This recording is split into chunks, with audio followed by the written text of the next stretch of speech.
उसी उसी बात पे मैं आ रहा हूं हेमंत अत्री के पास कि मामला बहुत गंभीर है। हेमंत अत्री, मैं नरेंद्र मोदी को पिछले 30 साल से जानने के बाद मैं हरियाणा में भी मैंने उनको देखा है, आपने भी हरियाणा में उनको देखा है, और खासतौर से गुजरात के चुनाव में जब भी वो इनसिक्योर होते हैं, आप उनके चेहरे के भाव देखो, आज चेहरे की थकान देखो, और उन्होंने अपने भाषण का जो तरीका है वो फास्ट की जगह धीमी गति के समाचार की तरह से कर दिया है। बहुत धीरे धीरे बोले हैं आज वो, पूरे भाषण में अगर आप देखें, और एक एक बात को फोकस करके बोले हैं, जैसे बच्चों को समझाते हैं।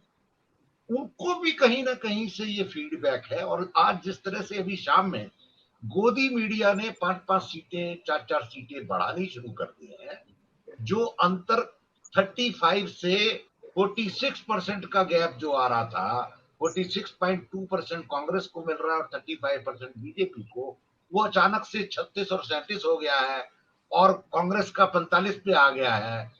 ये जो मैकेनिज्म है, ये जो डेस्परेशन है, ये तभी होती है कि जब नीचे से मैदान साफ हो गया।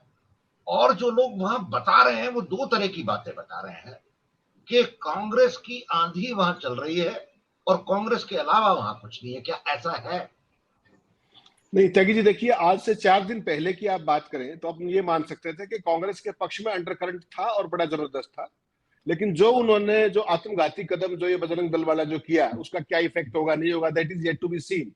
लेकिन अगर आप पूरे इस खेल में पैटर्न देखेंगे, नरेंद्र मोदी और बीजेपी का पिछले 9 साल में एक पैटर्न है चुनाव लड़ने का।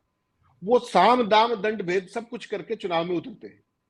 पिछला आपने चुनाव देखा, अभी हाल का हिमाचल प्रदेश का, हिमाचल प्रदेश की हम कल भी बात कर रहे थे, 4 पार्लियामेंट है, प्रधानमंत्री ने 11 रैलियां कर दी वहां पर 4 महीने के अंदर, और उसके बाद भी स्टेट हार गया।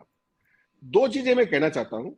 एक तो जो बीजेपी और नरेंद्र मोदी इनविंसिबल नहीं है, 100% हराए जा सकते हैं अगर आप लोकल इश्यूज की बात करें।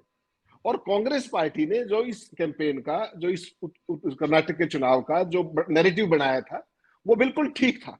उसने बहुत अच्छा टेक ऑफ किया।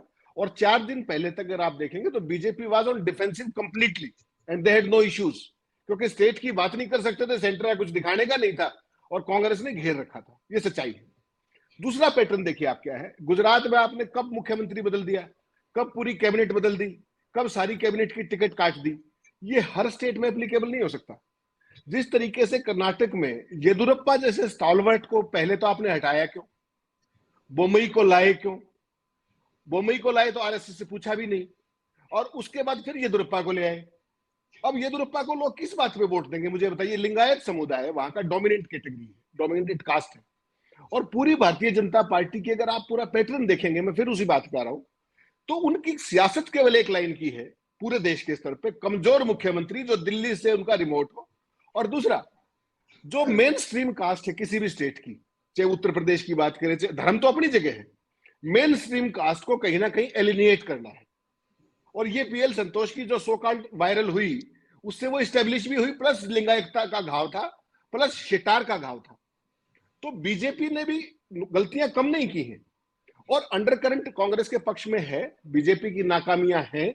प्रधानमंत्री की जो शोमैनशिप है उसका कितना लाभ होगा, क्योंकि शोमैनशिप आपकी अपने लिए है, लोगों को क्या फायदा भाई उसका। लोग देखेंगे कि मुझे क्या मिल रहा है। आज जो 400 रुपए का सिलेंडर, ये मनोरमा जी बेंगलोर में रहती है, मेरी पुरानी साथी है, 1200 रुपए का सिलेंडर हम और आप तो शायद पेट काट के ले आएंगे, लेकिन वो जो 62% लोग हैं वो कहां से लाएंगे। तो दूसरी बात, आप महिलाओं के सशक्तिकरण की बात करते हैं। आज पूरे नॉर्थ इंडिया की महिलाएं पहलवानों के पक्ष में दिल्ली में खड़ी थी जंतर मंतर पे। प्रधानमंत्री का मुंह खुला क्या उस बारे में? क्या वो महिलाएं सशक्तिकरण को उनको नहीं चाहिए क्या? वो तो सबसे सशक्त महिलाएं हैं। देखिए, कोई भी वर्ग आप गोदी मीडिया से कर लीजिए, आप 4% वोट बढ़वा लीजिए, 2% घटवा लीजिए, उससे चुनाव का कोई फर्क नहीं पड़ता है। मेरा तो केवल ये मानना है कि अगर कांग्रेस ने कोई और आत्मघाती कदम ना उठाए अभी भी, जैसा हम कल बात कर रहे थे, बीजेपी की इस चुनाव में हार निश्चित है, और बहुत बुरे तरीके से बीजेपी हारेगी इस चुनाव में, ये मैं आपको कह सकता हूं। जी जी हेमंत जी, बस यहाँ पे थोड़ा सा